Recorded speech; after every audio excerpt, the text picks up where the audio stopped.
नारायणं नमस्कृत्य नरं चैव नरोत्तमं देवीं सरस्वतीं व्यासं ततो जयमुदीरयेत्। प्रपन्नपारिजाताय तोत्रवेत्रैकपाणये ज्ञानमुद्राय कृष्णाय गीतामृतदुहे नमः। वसुदेवसुतं देवं कंसचाणूरमर्दनं देवकी परमानंदं कृष्णं वंदे जगद्गुरुं। आप सभी को प्रणाम। हमारा गीता की जो चर्चा का यह 8वां सत्र है और हम लोग दूसरे अध्याय के सांख्य योग पर बात कर रहे हैं। पिछले बार हम लोगों ने 16वें श्लोक तक की बात पूरी की थी। आज से हम 17वां शुरू करेंगे। आप देखेंगे कि अभी तक अर्जुन को जो मोह था, जो पाप का भय था, जो हार जीत के बारे में शंका थी, उसके मूल में जाके आत्मज्ञान के माध्यम से भगवान ने पहला चरण प्रारंभ किया था। और अभी तक हमने देखा था कि भगवान ने यह कहा कि जो शरीर है गतासून अगतासून, जो मृत है उसके लिए शोक नहीं करते हैं। और बाद में इस चीज को समझाने के लिए गताशून का विवेचन किया था, फिर अगताशून का विवेचन किया था, उसके बाद सत और असत के भाव की बात की थी। और अब आज हम जो श्लोक लेने वाले हैं इसी चीज को आगे बढ़ाएंगे। आत्मा की विशेषताएं क्या हैं, सत तत्व क्या है, इन्हीं चीजों को आगे बढ़ाते हुए आज 17वें श्लोक से आगे बात करेंगे। एक बात आती है कि जो बात साधारण शब्दों में कही जा सकती है उसको इतने विस्तार की क्या जरूरत है कि उसी चीज को उलट पुलट के बात की जा रही है। सत की बात की जा रही है, असत की बात की जा रही है, देह, देही, आत्मा, संसार, जीव, एक ही बात को अलग अलग तरह से कहने का प्रयास किया जा रहा है गीता में भगवान के द्वारा। वैसे तो ईशावास्योपनिषद का श्लोक है, पूर्णमदः पूर्णमदम पूर्णात् पूर्णमुदच्यते पूर्णस्य पूर्णमादाय पूर्णमेवावशिष्यते। इसमें भी वही है, उसमें भी वही है, सभी जगह व्याप्त है। और वो ईश्वर इतना अनंत है कि उसमें से कुछ भी निकल जाता है तब भी वो पूर्ण ही बचता है। पूर्ण में से पूर्ण निकलता है तो पूर्ण ही बचता है। हम जब गणित पढ़ते हैं तो अनंत के बारे में जो बताते हैं, अनंत इन्फिनिटी, उसकी परिभाषा ही यही है कि जिसका कोई अंत नहीं है। और विशेष बात यह है कि उसमें से कुछ निकल जाता है तब भी अनंत अनंत ही रहता है। और वही ईशावास्योपनिषद में इस श्लोक के माध्यम से कहा गया है। लेकिन इस बात को भगवान इतना विस्तार करके बता रहे हैं। तो रामचरितमानस का एक चौपाई से हम बात करेंगे। जब हनुमान जी लंका जलाई, हनुमान जी ने लंका में जाके, तो तुलसीदास जी लिखते हैं कि उलट पुलट लंका सब जारी कूद पड़ा पुनि सिंधु मझारी। लंका को केवल जलाया नहीं, उलट पुलट के जला दिया। कोई अंश ऐसा नहीं बचना चाहिए जो बच जाए पूर्ववत। इसलिए ज्ञान की जो अग्नि है वो सारे संस्कारों को जलाती है, सारे कर्मों को जलाती है। तो भगवान भी इस अज्ञान रूपी लंका को उलट पुलट के जला रहे हैं। एक तरफ से बात नहीं कर रहे। एक तरफ से तो एक श्लोक था, पर्याप्त था, पूर्णमदः पूर्णमिदम्, इतना पर्याप्त था, इसके अलावा जरूरत ही नहीं थी। लेकिन उसी चीज को शरीर के माध्यम से, उसी चीज को संसार के माध्यम से, आत्मा के माध्यम से, जीव के माध्यम से, तो जब आप सांख्य योग पढ़ेंगे, बहुत श्लोक नहीं है, 11वां दूसरे अध्याय के 11वें श्लोक से शुरू हुआ है और 39वें अध्याय श्लोक पे जाके ज्ञान का ये वाला खंड समाप्त हो गया है। और उसके बाद फिर दूसरी बात शुरू हो गई है। तो मात्र 11 से लेके 39 यानी लगभग 28-29 श्लोक हैं। तो इसमें जब आप पढ़ें तो इनको एक साथ पढ़ें और ये क्रम मिलाएं कि भगवान किस तरह से उलट पुलट लंका सब जारी का प्रयास कर रहे हैं हमें समझाने के लिए। एक कारण और है कि हमारे चित्त पे जो संस्कार हैं वो इतने गहरे हैं संसार के कि हम ये स्वीकार ही नहीं कर पाते कि संसार असत्य है और इसके अलावा कोई दूसरी चीज सत्य है। तो इन संस्कारों को हटाने के लिए भी बार बार चोट करने की जरूरत है। इसलिए हर श्लोक आपको उस सत्य के बारे में चोट करता है। क्योंकि हमारे संस्कार तो पत्थर हो चुके हैं जन्म जन्मांतर से, तो वो है ना कि रसरी यावत जात से सिल पर पड़त निशान, तो उसको एक साथ नहीं कर सकते हैं। वो तो रस्सी बार बार घिसेगी, बार बार श्लोक पढ़ेंगे, बार बार अंदर जाएंगे, तो ये संस्कार हमारे ढीले पड़ना शुरू होंगे, कम पड़ना शुरू होंगे, और इस चीज का हमको अनुभव होना शुरू होगा। इस पृष्ठभूमि में हम आज का श्लोक शुरू करेंगे। तो पहला दूसरे का 17वां श्लोक है। आपके पास गीता है तो खोल लीजिए। 17वां श्लोक है, अविनाशी तु तद विद्धि एन सर्वम इदम ततम विनाशम अव्ययस्यास्य न कश्चित कर्तुम अर्हति। भगवान कहते हैं कि इस संसार में जो सर्वत्र व्याप्त है वही नाश रहित है। अविनाशी तु तद विद्धि, उसको अविनाशी जान, एन सर्वम इदम ततम, जिसने इस सब को, जिस सब में व्याप्त है उसको अविनाशी जान। और वो कैसा है? विनाशम अव्ययस्यास्य, इसका विनाश नहीं हो सकता। ना कश्चित कर्तुम अर्हति, कोई भी व्यक्ति ऐसा नहीं है, कोई भी सत्ता ऐसी नहीं है जो इस संसार में जो व्याप्त है उसका नाश कर सके। तो पहला दूसरे का 17वां श्लोक, हम इसमें एक एक बात करें। पहले तो इसमें जिसका विनाश नहीं हो सकता, जो व्याप्त है, जो सत है, उसकी दो विशेषताएं बताई गई हैं। एक तो बताई गई है वो अविनाशी है, और दूसरा है अव्यय है, अव्ययस्यास्य। एक अव्यय है और अविनाशी है। वो ततम, सर्वम इदम ततम, सब में फैला हुआ है। तो ततम का अर्थ होता है फैलाना। और जो ईश्वर जिसने इस संसार को, सृष्टि को बनाया है, प्रसार किया है और उसमें व्याप्त हो गया है, वो कैसा है? जैसे कोई गहना है सोने का, तो सोना व्याप्त है, उसके हर जगह सोना व्याप्त है। हम भले उसको नेकलेस कहें, या हम उसको रिंग कहें, या हम उसको और कुछ कहें। एक हथियार है, वो लोहे का बना है, तो चाहे हम उसको चाकू कहें, चाहे तलवार कहें, चाहे कुछ और कहें, लेकिन है तो लोहा। अगर बर्फ है तो चाहे बर्फ में कितना भी बड़ा बर्फ का खंड हो, लेकिन आखिर है तो उसके अंदर पानी ही।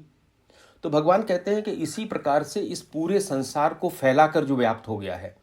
इधर थोड़ा ध्यान दीजिए। जब ये गीता के बारे में भगवान ने कहा तो ऐतिहासिक रूप से तो हम कहते हैं कि लगभग 5,500 वर्ष हो गए हैं।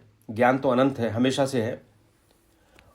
आज कहते हैं कि जो ब्रह्मांड है वो गुब्बारे की तरह फूलता चला जा रहा है। वैज्ञानिक इस बात को मानते हैं, निरंतर इसका प्रसार हो रहा है। और जो आज हम बात कर रहे हैं, भाई भगवान ने कहा ततम, इसको फैलाते हुए जो इसमें विस्तृत हो गया है, कितना साम्य है दोनों के बीच में। दूसरा कहते हैं अव्यय।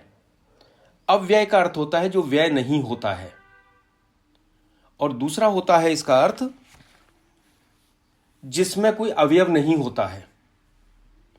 तो इसको इस तरह से समझें, सारे उदाहरण जो है सारे प्रमाणिक शास्त्रों के हैं। जैसे कोई कपड़ा है, कपड़ा अपने आप में एक इकाई नहीं है, उसके अंदर बहुत से धागे हैं, करोड़ों धागे हैं जो एक दूसरे में गुथे हुए हैं और उसने कपड़ा बनाया है। तो कपड़े का अवयव क्या हो गया? धागा हो गया। अगर हम उसमें से धागा निकाल देंगे तो कपड़े का अस्तित्व खत्म हो जाएगा। आप किसी भी चीज को देखेंगे, अगर उसमें अवयव हैं, उसका कोई अंश है, और जो चीज है वो अलग है, कपड़ा अलग है, धागा अलग है, तो धागा निकालने से कपड़ा खत्म हो जाएगा। लेकिन जिसमें अवयव है ही नहीं, ब्रह्म की जो, चूंकि ब्रह्म को बोला नहीं जा सकता, इसीलिए परोक्ष रूप से दूसरे दूसरे उदाहरणों से इसको बताने का प्रयास किया गया है। तो जिसमें अवयव है वो बढ़ेगा भी, घटेगा भी। और अवयव बढ़ेगा तो वो उस वस्तु का रूप बढ़ेगा, स्वरूप बढ़ेगा। अवयव खत्म होगा तो उसका रूप खत्म हो जाएगा। पर ब्रह्म में कोई अवयव नहीं है, इसलिए उसको कहा है अव्यय। तो अविनाशी और अव्यय। अविनाशी, विनाश उसका होता है जो किसी सीमित क्षेत्र में होता है। पदार्थ होगा, रूप बदलेगा, विनाश हो जाएगा। लेकिन जो पूरे ब्रह्मांड में और ब्रह्मांड के बाहर भी व्याप्त है, जो ऐसा है कि इतना अनंत है कि उसमें से कुछ निकालने पे भी उसमें अनंत ही रहता है, अनंत में से अनंत निकाल लेते हैं तब भी अनंत रहता है, उसमें कोई अवयव नहीं है, तो उसका विनाश कैसे होगा? तो सारा दर्शन बड़ा तर्क संगत है, लेकिन इस तर्क को हमें अपने अनुभव के साथ मिलान करना है, तभी यह हमारे अंदर दृढ़ होना शुरू होगा। अब एक चीज और है कि क्या है जो अनंत है, जिसका विनाश नहीं है, जिसके अवयव नहीं है? तो हम कहते हैं सच्चिदानंद, सत्य चित और आनंद। ये भी वेद से ही आया है। जिसकी सत्ता है, सत, जिसमें चेतना है, ज्ञान है, और जो आनंद स्वरूप है, ये तीन चीजें ऐसी हैं जो जिनका कभी नाश नहीं होता। जैसे सत यानी उसकी सत्ता है, हम कहते हैं कि सत्ता का अभाव क्या हो सकता है? असत हो सकता है। अगर हम एक बार मान लें कि सत का अभाव होगा तो अभाव को भरने के लिए भी कोई चीज आएगी। अगर सत का अभाव होगा तो सत से ही भरा जाएगा, किसी दूसरी चीज से नहीं भरा जाएगा, तो उसका कभी नाश नहीं हो सकता, कभी अभाव नहीं हो सकता। ज्ञान, चित, चेतना, ज्ञान में अगर हम कहें कि ज्ञान है और ज्ञान नहीं है, तो ज्ञान नहीं है कहना भी, इस ज्ञान नहीं है को जानने वाला कोई है, तभी तो उसने कहा ज्ञान नहीं है। तो जो जानने वाला है और जान रहा है कि ज्ञान नहीं है, यही भी तो ज्ञान हुआ।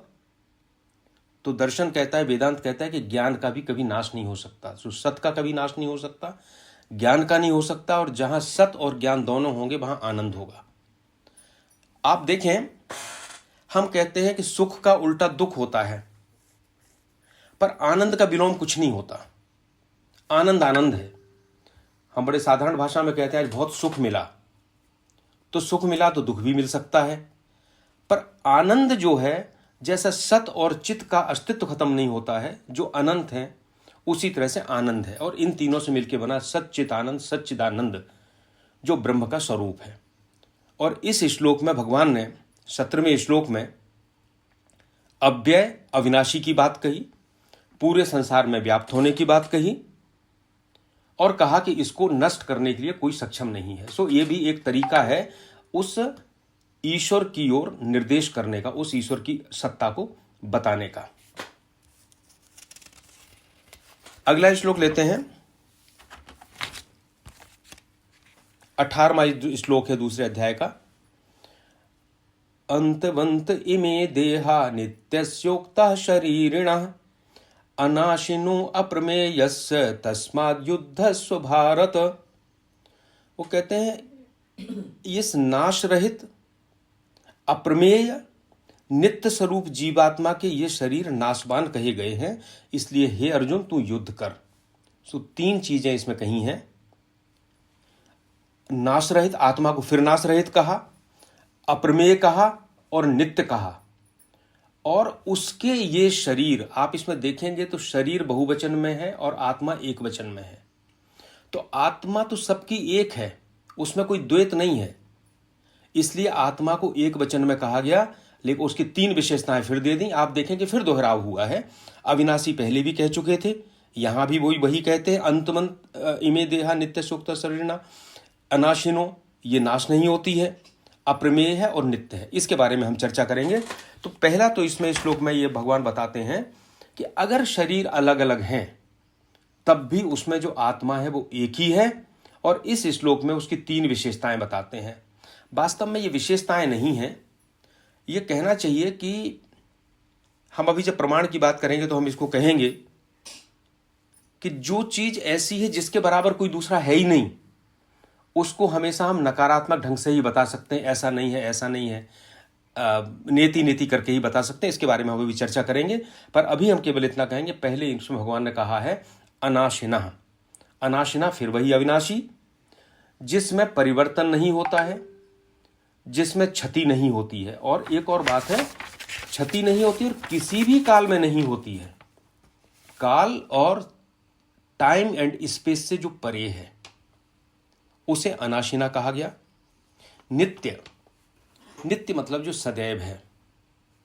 नित्य भी दो तरह के होते हैं, हम सामान्य रूप से संसार में देखते हैं तो एक सापेक्षिक रूप से हम नित्य और अनित्य देखते हैं। जैसे एक चींटी की जीवन काल अगर 2 दिन होता है और मेरा जीवन काल अगर 100 साल है मनुष्य का, तो चींटी के लिए तो मैं नित्य दिखाई दूंगा, उसकी तो पीढ़ियां गुजर जाएंगी और वो हमें देखेगी तो लगातार है।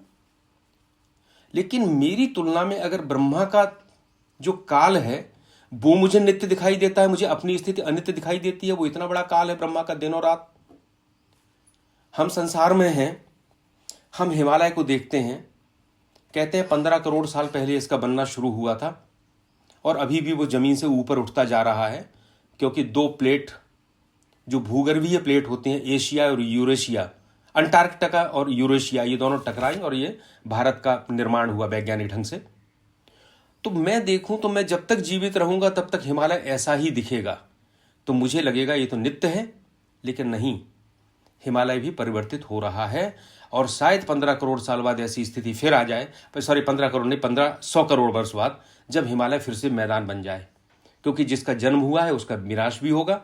तो हिमालय नित्य नहीं हो सकता, हमें नित्य लग सकता है, लेकिन आत्मा के लिए भगवान ने कहा ये नित्य है। इसका कोई तुलना नहीं कर सकते कि इसकी तुलना में नित्य है। ये हमेशा था, हमेशा रहेगा और अनाशिना है, नित्य है। और एक बड़ा महत्वपूर्ण है, वो है अप्रमेय है। अप्रमेय क्या है? आप देखिए कि हम किसी चीज को प्रमाण से बात करते हैं, और प्रमाण से बात करते हैं यानी उस चीज की बात करते हैं जो इंद्रियों के द्वारा जाना जाता है, जिसको हम देखते हैं, समझते हैं, उसको हम प्रमाण से बात करते हैं। प्रमाण से बात क्यों करते हैं? इसलिए करते हैं कि हम किसी चीज को किसी ऐसे व्यक्ति को बताना चाहे जो उस चीज को नहीं जानता, तो मुझे ऐसी चीज बताना पड़ेगी जिसको वो व्यक्ति पहले से जानता है। जैसे मैं कहूं कि कलकल बहती नदी, अगर आपने कलकल शब्द नहीं सुना या आपने नदी को कभी अनुभव नहीं किया, तो ये कलकल शब्द आपके लिए व्यर्थ है। कलकल बहता झरना, लेकिन झरने की कभी आपने आवाज सुनी है, तो जैसे ही मैं कलकल कहूंगा वैसे ही आपको झरना आपके मस्तिष्क में बन जाएगा कि हां ऐसा झरना होता है। साहित्य में वर्णन आता है नायिकाओं का, तो वो कहते हैं हिरणी जैसी आंखें, मृगनयनी,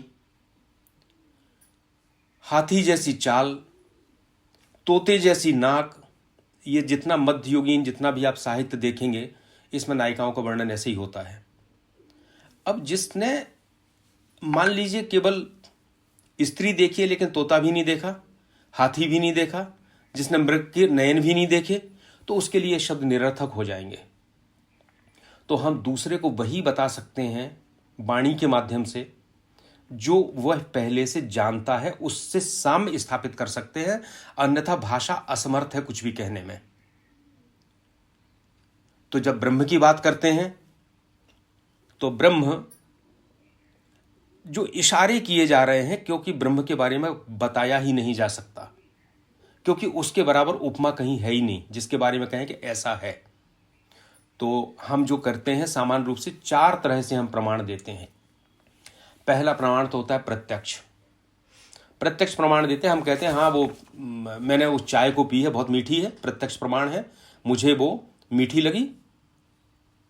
मैंने फला फूल को स्पर्श किया है, बहुत कोमल है, बहुत सुंदर लगता है, मेरी आंखों ने उसे देखा है।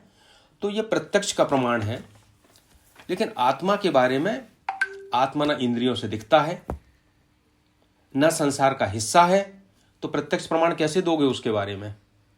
उसके प्रमाण नहीं दिया जा सकता। इसलिए भगवान उसको कहते हैं अप्रमेय। तो पहला है प्रत्यक्ष प्रमाण जो आत्मा पर लागू नहीं होता है। वेद कहता है यतो वाचा निवर्तन्ते अप्राप्त मनसा सह, जहां तक हमारी वाणी मन के साथ जाती है और उसको प्राप्त किए बगैर वापस लौट आती है, वो सीमा है।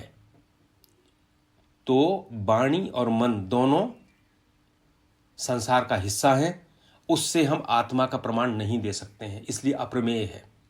दूसरा, एक हम प्रमाण देते हैं, उसको बोलते हैं अनुमान।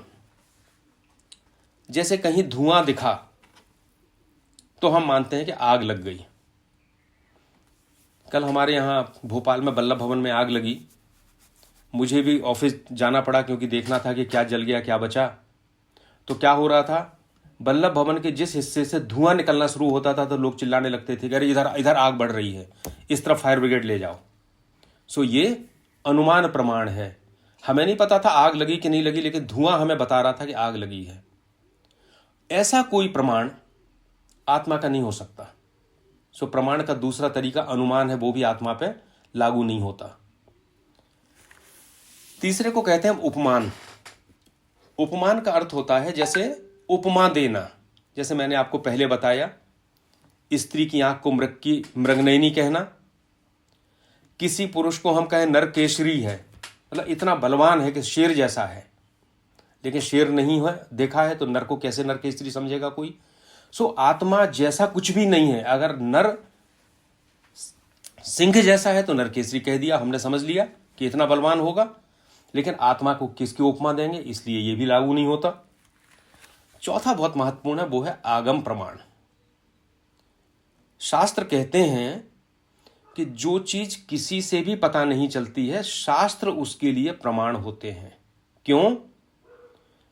क्योंकि जन्म जन्मांतरों की तपस्या के बाद ऋषियों ने उस चीज को अनुभव किया और उसका इशारा हमको शास्त्रों में दे दिया।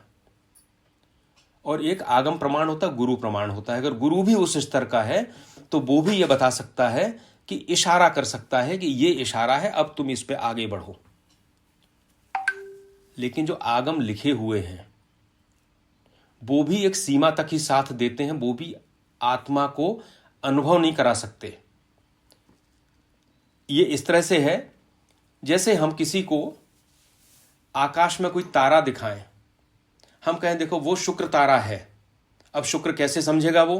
तो हम कहेंगे देखो सामने एक पेड़ लगा है ना, पेड़ की दो डालियां दिख रही, डाली के बीच में तुमको एक पत्ता दिख रहा है, दो पत्ते हैं, दो पत्तों के बीच में से दृष्टि डालो तो वो जो तारा दिख रहा है चमकता हुआ वो शुक्र है या कोई दूसरा है। या हम कहेंगे चंद्रमा के बगल में देखो, दाहिनी तरफ देखो, वो तारा दिख रहा है वो है। यहां पे जो पेड़ था, जो पत्ती थी, वो तारा नहीं थी, लेकिन हमने उसका सहारा लिया तारा दिखाने के लिए।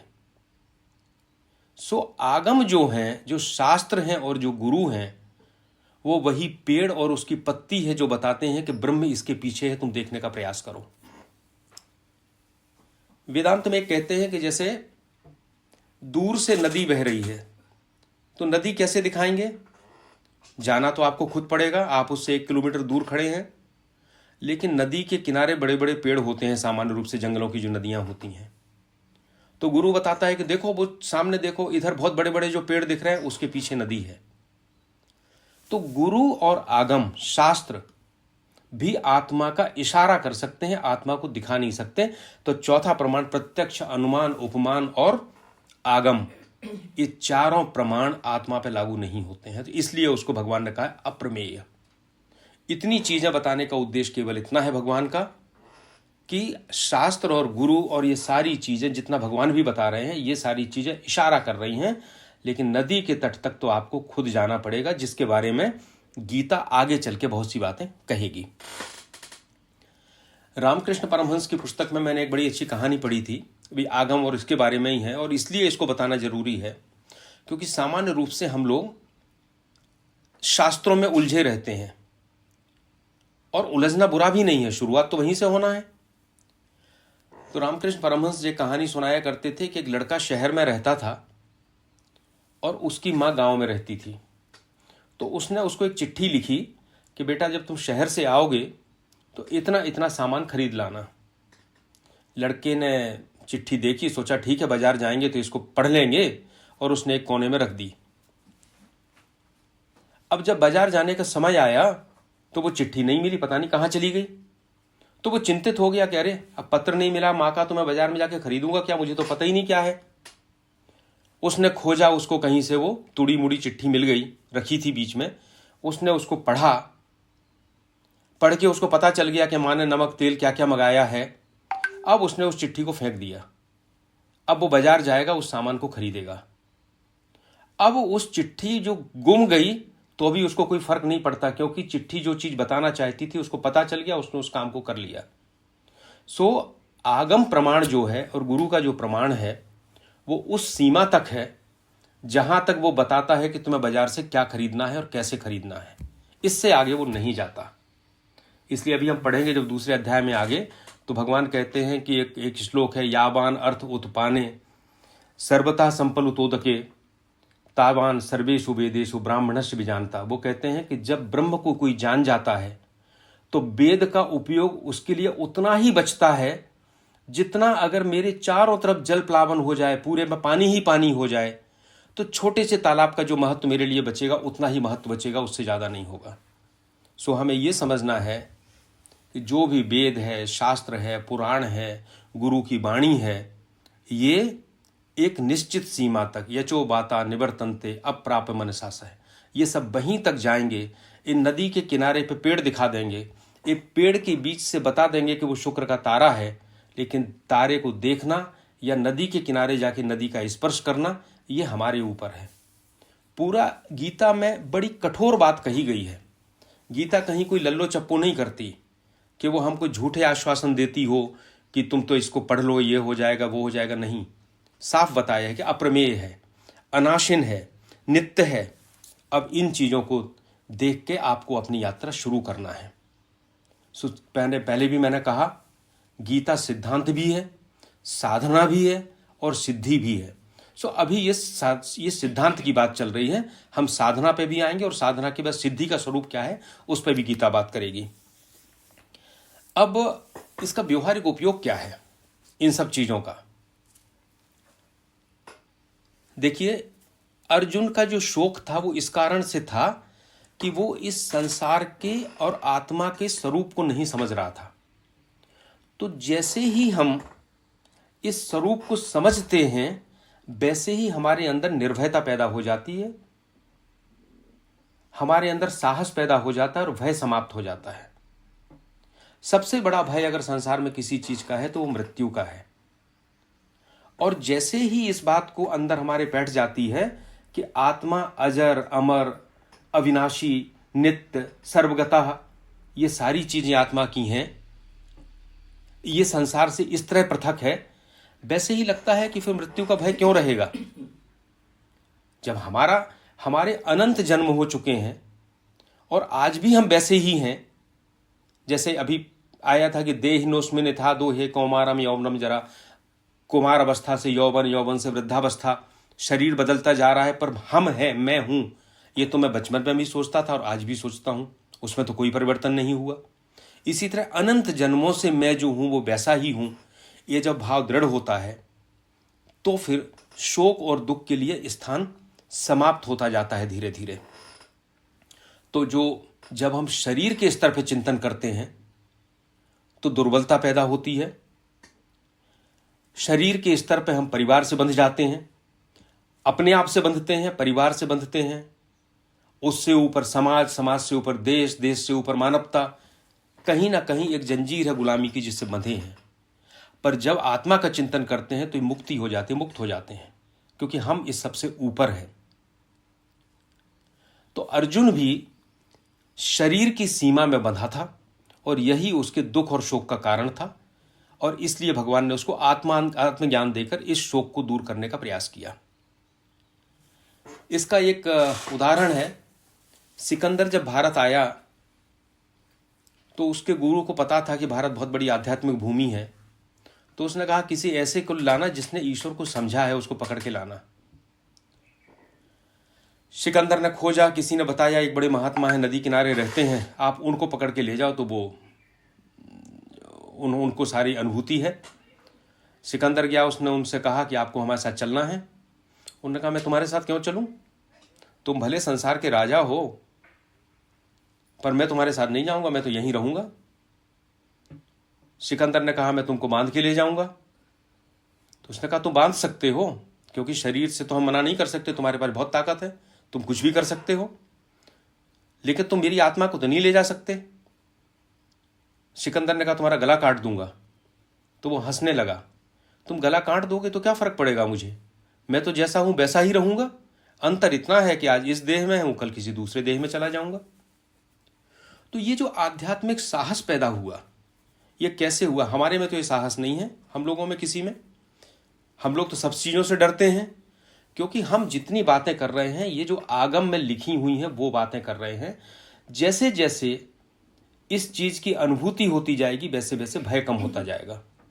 और ये आवश्यक नहीं है कि हम चरम स्थिति में पहुंच जाएं। उस सिकंदर ने जिस साधु को पकड़ा था तो हम वैसे हो जाएं। वैसे होने के लिए तो बहुत बड़ी तपस्या की आवश्यकता है। पर इस मार्ग पर बढ़ने से ये हो सकता है कि जो छोटी छोटी हानियां हैं उनसे तो हम अभय होते जाएं। हम छोटी चीज से भी अभय हों, तब हम अल्टीमेट अभय की बात करेंगे। गलती कई बार ये होती है कि हम अल्टीमेट की बात पहले करना शुरू कर देते हैं। अरे ऐसा कैसे होगा, कोई गला काटने आ जाए और मैं कहूँ काट लो, मुझे कोई फर्क नहीं पड़ता। ये तो बहुत बात की स्थिति है। अभी तो इतना है कि तुम्हारे 100 रुपये गिर जाए तो तुम्हारा जितना दुख और भय होता था, अगर वो थोड़ा सा कम हो जाए तो मतलब आप इस मार्ग पे आगे बढ़ रहे हैं। इसलिए आगे अपन पढ़ेंगे एक श्लोक में कि स्वल्पम अप अस्य धर्मस्य त्रायते महतो भयात। इस धर्म का थोड़ा सा पालन करना भी एक महान भय से मुक्ति प्रदान करता है। हम लोग अगला श्लोक लेते हैं, 19वां। या एनम वेत्ति हंतारम यश्चैनम मन्यते हतम उभौ तौ न विजानीतो नायम हंति न हन्यते। भगवान फिर वही बात कहते हैं, जो इस आत्मा को मारने वाला समझता है, जो समझता है कि यह आत्मा किसी को मारती है, या जो इसको ये मानता है कि मर जाती है, मरी हुई है, वे दोनों ही नहीं जानते। उभय तो ना बिजानी, तो वे दोनों कुछ नहीं जानते। ना तो आत्मा किसी को मारता है और ना आत्मा किसी के द्वारा मारा जाता है। वही बात को दूसरी तरीके से फिर कहा है। क्यों कहा है, इसके पीछे कारण है।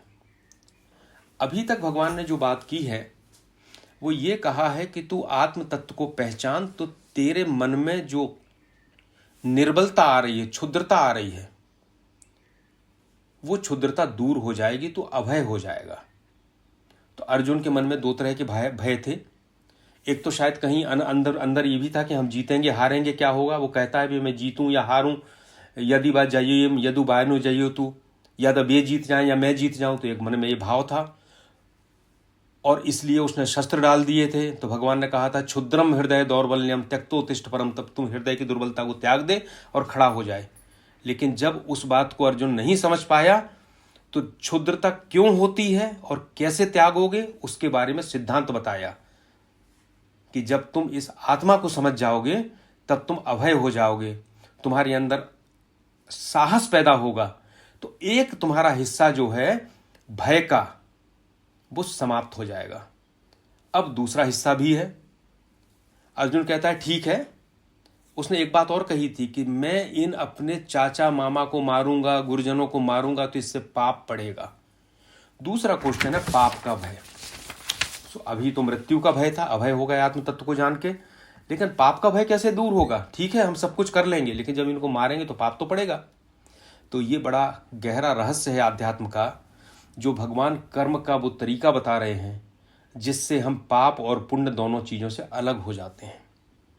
ये 19वां श्लोक है जिसमें भगवान ने कहा है कि जो आत्मा को मारने वाला या मरा हुआ समझता है वे दोनों ही नहीं जानते हैं।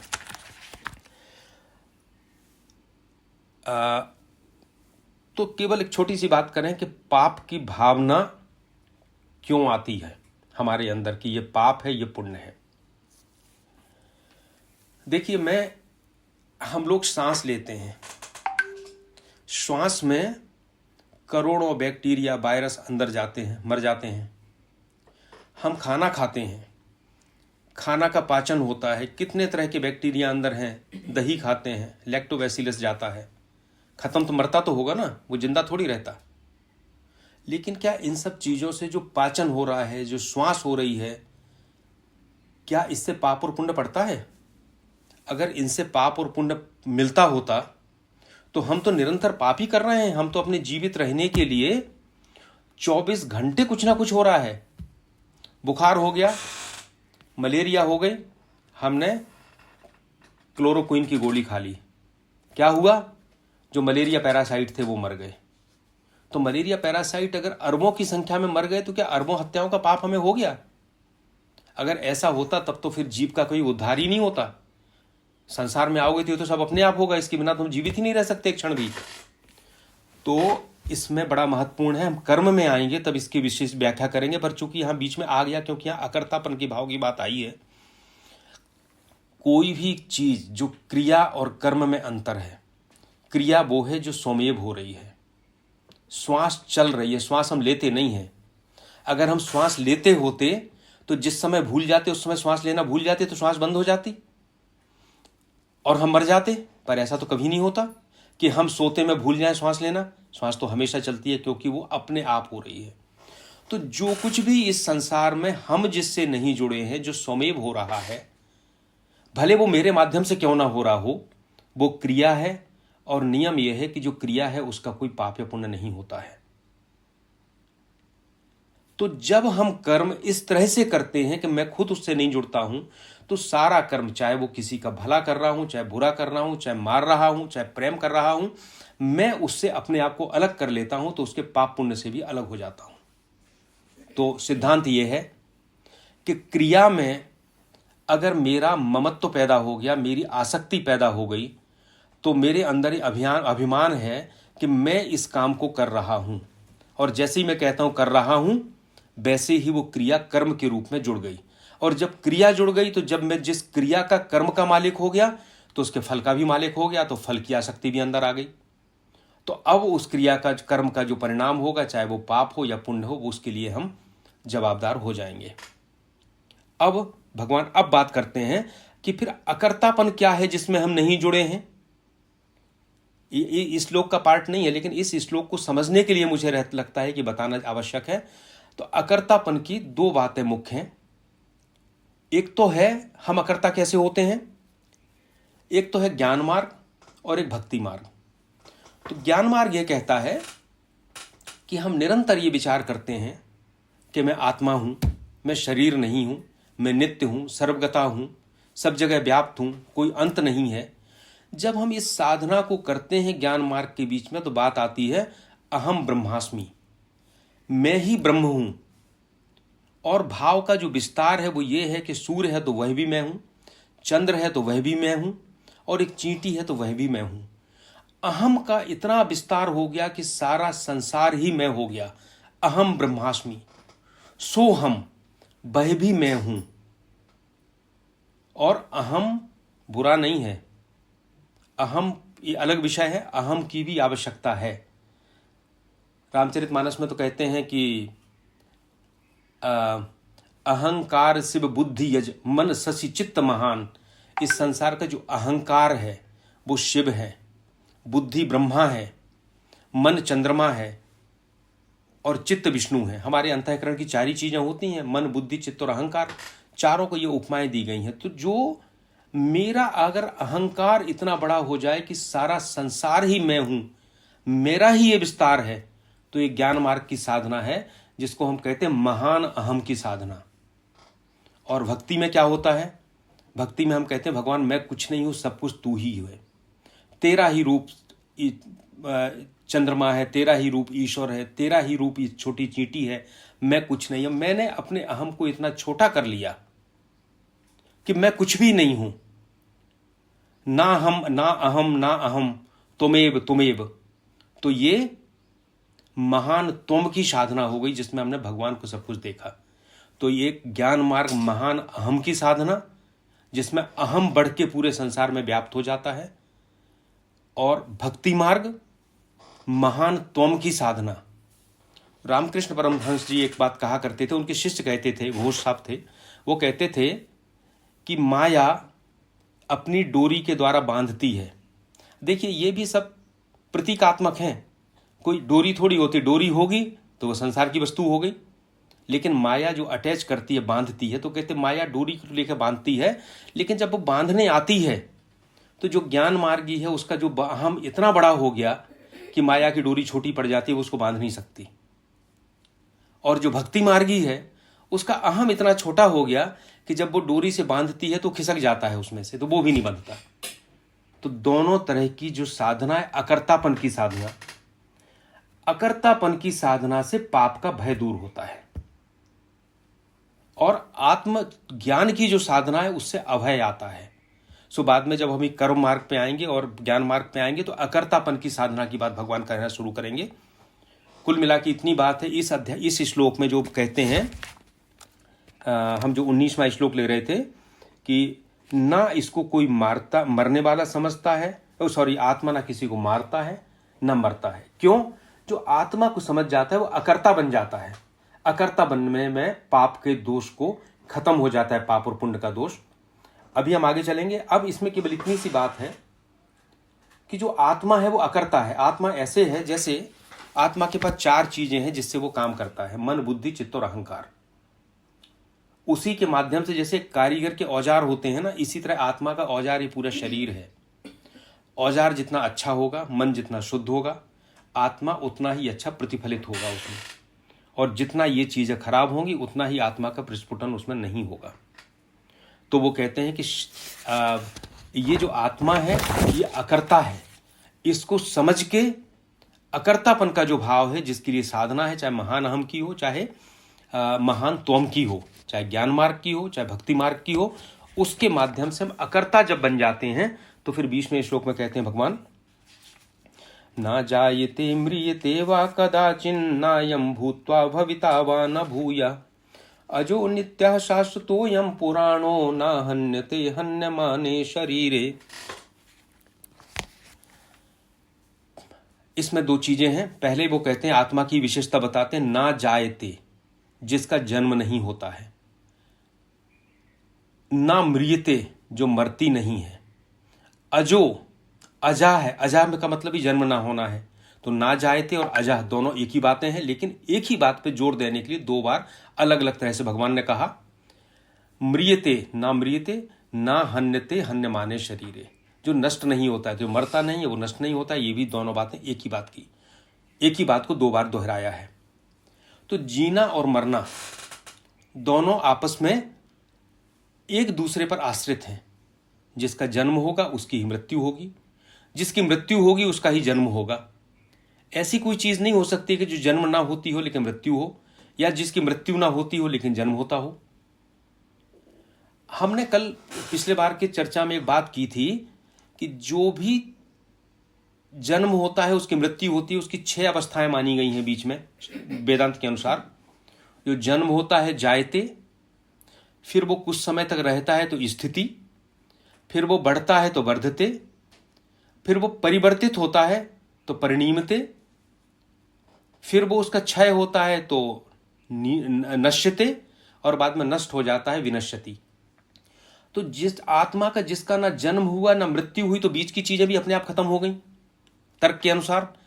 ना वो बढ़ेगा ना वो परिवर्तित होगा। तो भगवान ने ना जायते म्रियते कह के और अजह और ना हन्यते हन्यमाने करके फिर से आत्मा की चीज को ही हमारे सामने रखा है। अब इसमें 3-4 चीजें और हैं इस श्लोक में। एक तो शब्द आया है शाश्वतः। तो शाश्वत का क्या है? शाश्वत है जो हमेशा रहता है, जिसका क्षय नहीं होता। अच्छा, एक बड़ा महत्वपूर्ण है। आप जब सामान्य रूप से देखेंगे तो आपको नित्य, शाश्वत, पुराण, ये सारे शब्द एक से लगते हैं, लेकिन चूंकि विषय इतना गूढ़ है कि जब हम इसके अंदर इसके बारे में बात करते हैं तो बहुत सी नई नई चीजें सामने आती हैं, और वो आना इसलिए जरूरी है क्योंकि उनके माध्यम से ही हम आत्मा को परोक्ष रूप से समझने का प्रयास करते हैं। तो शाश्वत का अर्थ है जिसका क्षय नहीं होता।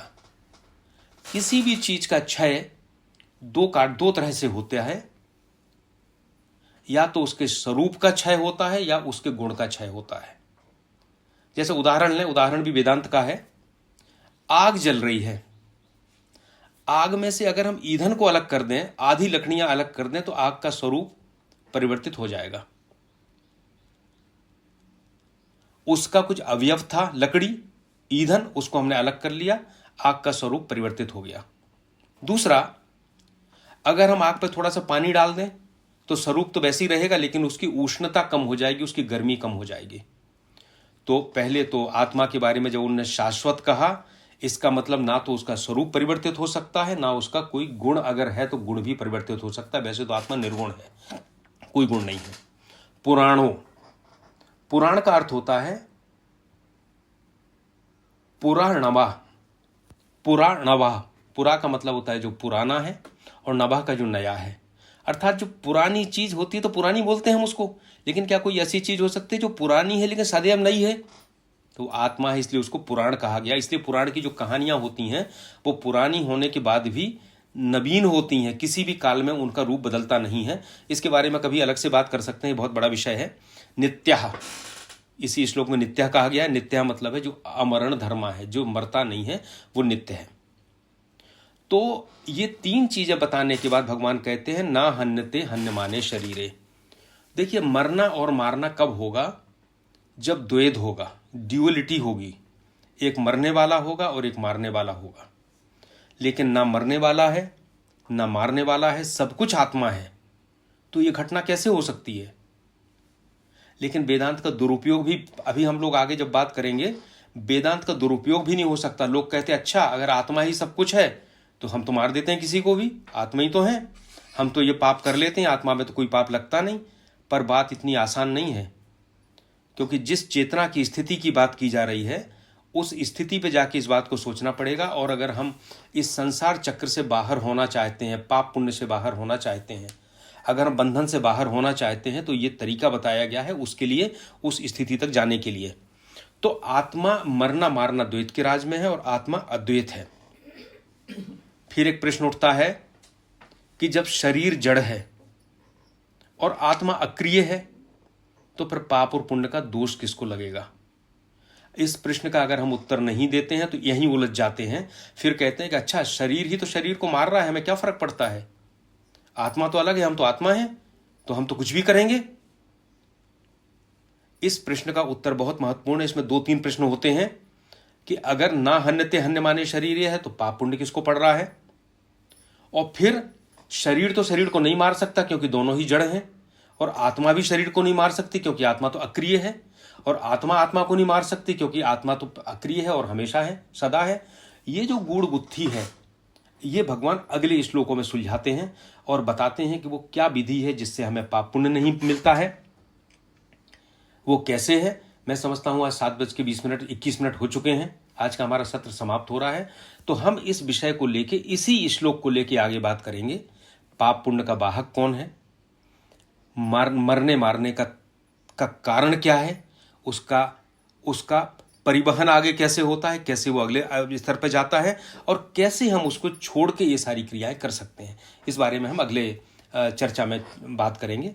और अभी जो दूसरे का 20वां श्लोक है ये पूरा नहीं हुआ है, इसके बाद ही ये पूरा होगा। इति श्री कृष्णार्पणमस्तु।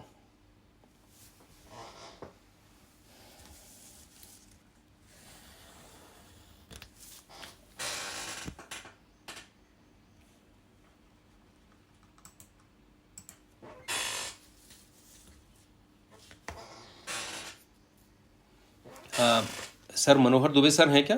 सर कोई पूछना चाहे, आप बोलना चाहें कुछ?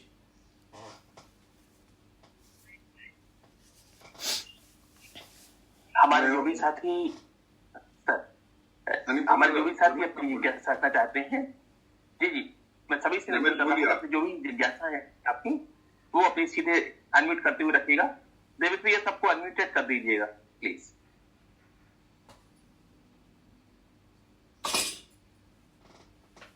जी सोना जी प्लीज। मैं तो ओम प्रकाश जी से कहना चाह रहा हूँ कि आपकी जो पुस्तक थी वो पढ़ी थी, और आज संयोग से मैं गांव आया था, तो रामेश्वर जी पाटीदार हैं, वो आपकी किताब के बारे में कुछ कहेंगे। दो शब्द बोलिए। बोलो। हेलो। नहीं ये सुनाई दे रहा हूँ, बोलो। साहब आपकी पुस्तक हमने पढ़ी जी, नमस्कार। हाँ नमस्कार। शिव से सिवान तक है, वो ग्वालियर में मैंने साहब से ली थी जी। तो हाँ तो वहाँ पढ़ी, मैंने बहुत अच्छी लगी वो पुस्तक मेरे को। तो हेलो जी मैं सुन रहा हूँ। हाँ बहुत बढ़िया लगी आपकी पुस्तक को, आपने पूरा उसका बताया था, मानसरोवर का पूरा उसमें बताया था। तो मैंने एक बार आपको प्रश्न भी किया था वहां पर जी, मैं से लगा था, मैंने फोन के आपने बताया था आगे जाके वहाँ काली नदी में निकले और वहां से ऊपर गए तो वहाँ बसें चलती दिखी थी। तो मेरी शंका होगी तो बसा कहा से गई यहाँ काली नदी में। तो अब आपने बताया भी था कि वहाँ चीन की सीमा आ गई वहां। जी तो बताया था आपने। हाँ एक बार बात हुई थी आपसे। जी हाँ आपको याद आ गई हो। जी थैंक यू सर। अच्छा सर, चलो उनको भी लाभ दिलाया, इसलिए मैंने कहा आपको कनेक्ट करने के लिए सब कहा। धन्यवाद जी। नमस्कार।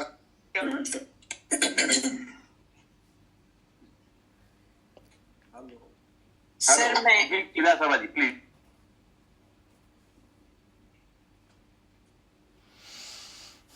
हेलो जी नमस्कार सर। आवाज आ रही प्लीज। नमस्कार सर, अखिलेश अग्रवाल बोल रहा हूँ। जी सर नमस्कार। बहुत अच्छा लगा, मैंने आज पहली बार ही कर पाया, क्योंकि मैं आपसे पहले भी निवेदन करना चाह रहा था कि ये 6:30 का जो टाइम है और इसको अगर थोड़ा सा अगर आगे बढ़ाया जा सकता तो आपके इन प्रवचनों से जो है बहुत लोगों को लाभ मिलता। And I am highly impressed जो भी आज आपने बताया है, और मेरी सूक्ष्म बुद्धि में बहुत सारी चीजें हैं जो प्रश्न के रूप में हैं। पहली बार मैंने आपको सुनाया आज, मैं आई एम सॉरी, आप लिंक मेरे पास हमेशा आता है पर आज सुना और बहुत ही अच्छा लगा। मतलब थैंक यू सर। अब जैसे आज भी अगर बात थी तो अगर हम नित्य और अविनाशी और शाश्वत की बात करें तो उनका जो माइक्रो डिफरेंशिएशन है वो अभी भी मेरी सूक्ष्म बुद्धि से बाहर है, तो वो भी कभी और ज्यादा गहराई में जाके आपसे समझना चाहेंगे सर। मेरा आपको बहुत बहुत बधाई सर। और ये 6:30 वाला टाइम तो थोड़ा आप आधा घंटा कम से कम इसको और इधर 7 या 7:30 तक करें तो मैं समझता हूँ कि जितने लोग अभी लाभान्वित होते हैं उससे कम से कम 8-10 गुना और ज्यादा लोग जुड़ जाएंगे इस। सर वो सर ये सारा कुछ मनोहर दुबे साहब के हाथ में है, मैं तो उनके प्लेटफॉर्म पे बोलता हूँ सर। सारा ही व्यवस्था वहाँ पे है।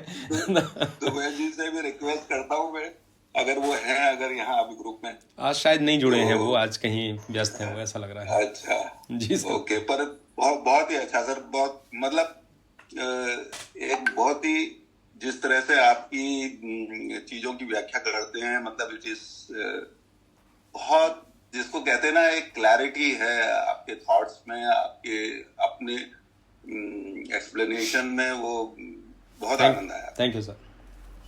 जी नमस्कार। नमस्कार sir. Hello Dubey sir please please. सभी को नमस्कार, मैं केदार शर्मा। सर नमस्कार सर। हाँ ओपी, ये द्वितीय अध्याय में जो श्लोक 2 है इसमें कृष्ण अर्जुन को अर्जुन से संबोधित करते हैं। श्लोक 3 में उसे पार्थ के रूप में संबोधित करते हैं और श्लोक 14 में उन्हें कौंते और भारत के नाम से संबोधन दिया जाता है और श्लोक 15 में पुरुष श्रेष्ठ कहा जाता है। तो ये अलग अलग जो श्लोक में उनको अलग अलग संबोधन दिए गए हैं, ये क्या किसी ज्ञान के उद्देश्य से है या उनके व्यक्तित्व के उद्देश्य से? धन्यवाद सर। जो गीता में विद्वान लोग व्याख्या करते हैं तो वो संबोधन को उस श्लोक के अर्थ के रूप में देखते हैं। तो जैसे जहाँ पुरुषर शब्द कहा गया है 15वें में, है ना, तो उसमें कहते हैं, उसमें भगवान ने उसके बारे में कहा जाता है कि पुरुष श्रेष्ठ कहने का कारण यह है कि उसने अपने कल्याण का रास्ता पूछा था। तो भगवान का सोचना था कि कोई श्रेष्ठ पुरुष ही इस तरह की बात करेगा, तो एक बार उन्होंने पुरुष श्रेष्ठ कहा। जहाँ कौंते कहा जाता है उसके बारे में कहते हैं कि चूंकि कुंती भगवान की बुआ थी, तो जहाँ जहाँ भगवान ने अत्यंत प्रेम से अपनी कोई बात कहने का प्रयास किया है वहाँ उन्होंने उसको कौंते कहा है। जहाँ कई जगह प्रथा कहा, पार्थ कहा है प्रथा का पुत्र होने के कारण, तो वो भी उन्होंने जहाँ प्रेम बहुत प्रकट किया है वहाँ कहा है। जहाँ अर्जुन कहा है तो अर्जुन के 2 अर्थ हैं, एक तो है जो सीधा सरल है और एक अर्थ होता है जो अर्जन करता है, वो दोनों को अर्जुन कहते हैं। तो अगर उन श्लोकों को आप देखेंगे तो ये हमें अपना भाव डेवलप करना है कि अर्जुन क्यों कहा। तो सामान्य रूप से आप देखेंगे कि ऐसे श्लोक में भगवान कहीं ना कहीं एक व्यक्ति को जो सरल है उसकी महत्ता स्थापित करते हैं।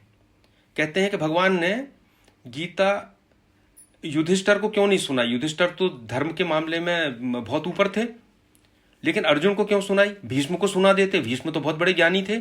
इसलिए सुनाई कि अर्जुन मन से सरल था और उसने स्वीकार कर लिया था कि ये हमारा, उनको गुरु मान लिया था। शिष्यस्ते हम साधि माम त्वं प्रपन्नम, मैं आपकी शरण में हूँ। तो जब मन से स्वीकार कर लिया था, सरल था, इसलिए सुनाई। तो जहाँ सरलता की बात आती है वहाँ अर्जुन कहा है। तो ऐसे पूरे गीता में अर्जुन को 24 तरह से संबोधित किया है। और राम सुखदास महाराज जी का जो बहुत सी पुस्तकें हैं, एक पुस्तक मेरे सामने रखी है, गीता माधुर्य। शायद आपको दिख रही होगी है, बड़ी गीता छोटी, माधुरी, हाँ या। बड़ी छोटी सी है, गीता प्रेस गोरखपुर से निकली है। लेकिन इसमें जो आपने प्रश्न पूछा इसके बारे में इन्होंने मैं माफ करिए सर, गीता माधुर नहीं, वो है गीता प्रवेशिका, रखिए क्या यहाँ पे गीता प्रवेशिका, गीता प्रवेशिका। तो उसमें उन्होंने इस तरह के अलग अलग श्लोक छांट छांट के दिए हैं कि किस श्लोक में भगवान ने क्या कहा है, क्यों कहा है, अलग अलग श्रेणीकरण किया है। तो जब हम गहन अध्ययन करते हैं तो इस तरह की पुस्तकों से ऐसे अर्थ हमें स्पष्ट होना शुरू हो जाते हैं। नहीं, ये गीता प्रवेश का लगा तो सर, लेकिन सबके अर्थ हैं। जैसे कृष्ण के लिए भी अर्जुन ने अलग अलग कहा, कहीं मधुसूदन कहा, कहीं केशिनुसूदन कहा, कहीं कृष्ण कहा, कहीं सखे कहा। तो जैसा भाव आता है वैसा संबोधन हो जाता है। हम लोग अपने परिवार में कोई प्रिय होता है तो बाहर का व्यक्ति आ जाएगा तो उसका नाम क्या लेंगे। मेरा बेटा है तो मैं उसका नाम कहेंगे शिवांश कहूंगा, पर घर में कहूंगा तो मुझसे कहता हूँ छोटू भाई मेरे लिए चाय लाना। तो मेरा प्यार अगर होता है तो नाम बदल जाता है। ऐसे भगवान के साथ भी नाम उस भाव से रहा है। धन्यवाद, बहुत धन्यवाद। सर, मैं प्रमिला, मेरी आवाज आ रही है? हाँ जी, नमस्कार सर। नमस्कार। पहले तो मैं आपका आभार व्यक्त करना चाहूंगी कि आपने गीता को पढ़ने, जानने और समझने के लिए हमें एक नई दृष्टि प्रदान की है और उसकी इतनी सुंदर व्याख्या की है कि हमें अपने आप गीता पढ़ने में अब बहुत मजा आने लगा है। धन्यवाद। मेरा एक सवाल है कि जब हम ये कहते हैं कि आत्मा अजर है, अमर है, अविनाशी है, तो जब हमारी सृष्टि का प्रारंभ हुआ होगा, जब मनुष्य का अस्तित्व ही नहीं था कहते हैं, तो ये आत्मा कहाँ थी, ये सब आत्माएं कहाँ थी? नंबर एक। नंबर दूसरा मेरा सवाल ये है कि यदि मान लीजिए इन आत्माओं का तब भी अस्तित्व था, तो इसका मतलब ये हुआ कि हमारी जो पूरी दुनिया की पॉपुलेशन है, हम कह रहे हैं कम हो रही है या बढ़ रही है, तो ये बढ़ेंगी कैसे? अच्छा, ठीक है। पहले तो हमने आत्मा का जो रूप समझने का प्रयास किया है उसको समझ नहीं पाए हैं। आत्मा क्या है? जैसे सूर्य निकला है और हमने 100 घड़े रख दिए, हर घड़े में सूर्य प्रतिबिंबित होगा, पर सूर्य तो एक है। सूर्य तो 100 नहीं हो सकते हैं, 100 घड़ों में 100 सूर्य दिखाई दे रहे हैं। अब एक घड़े के पानी में हमने हलचल पैदा कर ली तो सूर्य उसमें हिलता डुलता दिखने लगा। एक घड़ा शांत है, उसमें सूर्य बिल्कुल शांत दिख रहा है। एक घड़े में हमने लाल रंग डाल दिया तो लाल रंग के पानी में सूर्य लाल दिखना शुरू हो गया। तो आत्मा कहीं है नहीं, आत्मा तो ऐन सर्वम इदम ततम, जो सारे ब्रह्मांड में व्याप्त है। जब यह ब्रह्मांड नहीं था, हमारी सृष्टि नहीं थी, तब भी ऐसा नहीं था कि एक ही सृष्टि थी। रामचरितमानस में कहा है कि रोम रोम प्रति लागे कोटि कोटि ब्रह्मांड। भगवान का जो स्वरूप है, एक एक रोम में करोड़ों करोड़ों ब्रह्मांड लगे हुए हैं। ये ब्रह्मांड निरंतर बन रहे हैं, निरंतर विनाश हो रहा है इनका। सो ये कहना कि जब हमारी सृष्टि नहीं थी, कहाँ था? ये जो कुछ है अनंत है, उस अनंत में जो व्याप्त है वो आत्मा है, वो ईश्वर है। और ईश्वर जो हमारे घड़े रूपी शरीर में जो प्रतिफलित हो रहा है वो आत्मा है। और उसने ये समझ लिया कि घड़ा ही मेरा है, वो भूल गई कि वो प्रतिबिंब जो है वो सूर्य का है। सो वो जीव बन गया क्योंकि वो शरीर के साथ संलग्न हो गया। सो कहाँ थी जैसा कोई प्रश्न ही नहीं है। आत्मा अलग अलग नहीं है वेदांत के अनुसार, अद्वैत वेदांत के अनुसार एक ही है। सो अगर जनसंख्या बढ़ती है तो जनसंख्या बढ़ना कुछ नहीं है, केवल नए नए घड़े तैयार किए जा रहे हैं। सूर्य तो एक ही रहेगा और एक ही है। और एक चीज और हमने कहा था कि अनंत है, अनंत में से अनंत निकालने के बाद भी अनंत वैसा ही बचता है। पूर्णमदः पूर्णमिदं पूर्णात् पूर्ण उदच्यते। तो इसमें अगर कितने भी प्रतिबिंब सूर्य के बन जाए, सूर्य पे कोई अंतर नहीं पड़ेगा। इसलिए ये प्रश्न ही बेमानी है कि इतनी आत्माएं कहां से आ गई। धन्यवाद सर। प्लीज।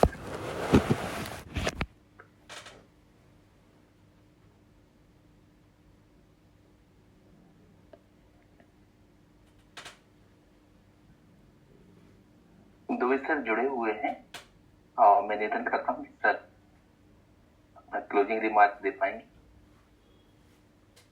कोई साथी प्रकाश आज का वक्त बहुत सुंदर था, और यदि हमारे कुछ जो साथी लोग सुन रहे होंगे तो लगभग यही बातें अभी पिछले 2 सत्रों में हम लोगों ने भी कठोपनिषद में यही बातें की हैं। तो आत्मा की अमरता,